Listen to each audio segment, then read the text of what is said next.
again, everyone. I'm Paul the Nitro Skyrus, and welcome to this edition of the Nitro Corner. Today is Monday, and it is time for the Nitro Opinion. As we begin today, part one, excuse me, part one of the Nitro Corner's 2011 mid-year report. What I have in my hand is the top 10 moments of the mid-year. So let's get started, shall we? Number 10 moment would have to be Ric Flair turning on Fortune. This is pretty significant because it would break out AJ Styles as the leader of Fortune and really make Fortune a name in this business. Now, yes, Flair formed Fortune, but it was AJ Styles that broke Fortune into the next level in TNA, now known as Impact Wrestling. Ric Flair, meanwhile, joined Immortal to provide that 1-2 punch with him, Hogan, and Eric Bischoff, whatever you want to call it. So number 10, Flair turning on Fortune. That's back in March of this year.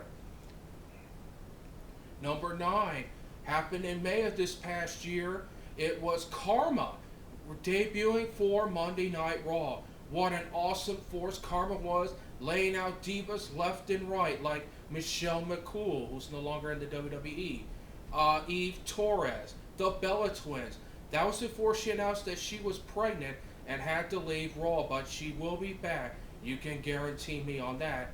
Karma, aka Awesome Kong, 270 pounds of pure badness, will be back on Raw. Number 8, the end of the beautiful people, as Angelina Love turned on Velvet Sky in February of this past year. These two have gone on their own separate paths. Of course, Angelina Love will be would have challenged Mickie James for the Knockouts title, as we're doing this taping as of last night. It was taped. We're taping this on a Sunday to bring it to you on a Monday. So at that time, Angelina Love was challenging for the Knockouts title. Meanwhile, Velvet Sky had a very rocky road, to say the least, being accused of quote-unquote sleeping around with other wrestlers, but Velvet Sky overcame all that and stood up to not only Karen Jarrett, but able to defeat ODB this past week, who also brought up those same accusations. So that is my number 8 moment. Number 7 happened the day after WrestleMania. It was the Rock John Cena confrontation. To make it official that next year's WrestleMania, John Cena, if he is still WWE Champion, would be defending his title against the most electrifying man in sports entertainment, The Rock. So that is my number 7 moment of the year. Number 6, it would have to be The Undertaker, keeping his undefeated WrestleMania streak alive by beating Triple H at WrestleMania.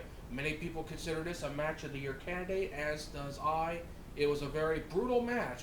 Triple H and The Undertaker took it to the limit. The Undertaker emerged victorious and is now 19-0 at WrestleMania. Number 5 would have to be the heel turn of Michael Cole. Michael Cole became the most hated man in professional wrestling by turning his back on JR and the WWE Universe, making those nasty comments about Lawler's mother and father, and then really sticking it to Lawler by getting a reverse decision over Jerry Lawler at WrestleMania. Lawler would eventually win the feud by winning the Kiss My Foot match at Over the Limit back in May. So Michael Cole's heel turn, number 5 moment of the half year. Number 4 is very significant to me as far as I'm concerned, and that is 1CW, First State Championship Wrestling, announcing a television deal with Comcast Sportsnet Channel 30. This is a big step for 1CW, as they've had some great cards this past year featuring stars like Axel Rotten and Carlito, while Christian York maintains a hold of the 1CW heavyweight title. And now 1CW, back in February this past year, announcing the television deal. That is huge as far as I'm concerned, and that is my number 4 moment. Number 3, Mr. Anderson, the best promo man in professional wrestling, impersonating Sting. Whether it be interviewing the Disco Inferno or taking on the not-so-great Muta. 2 great promos like that make Mr. Anderson stand head and shoulders above the rest in promos. So that is my number 3 moment. Number 2, TNA officially changes its name to Impact Wrestling, and it have seen some improvements in the TNA overall product, and nonetheless, those improvements can be seen at Slammiversary this year. As now more emphasis on the wrestling part of it instead of all the backstage vignettes and all the soap opera stuff.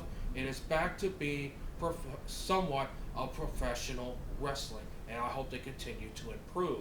And now, my number 1 moment of the mid-year thus far, unfortunately, I have to end it on a sad note. It is the death of the Macho Man Randy Savage.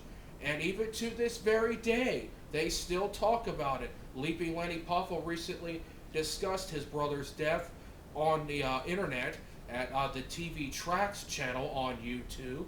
And there's still more talk about Randy Savage's career and highlights, as well as his death in professional wrestling. A very profound career and a very sad moment for this past year. So the death of the Macho Man Randy Savage, even though it is sad and tragic, it is the number 1 moment, in my opinion, of the mid-year. And that is it for this edition of the Nitro Corner.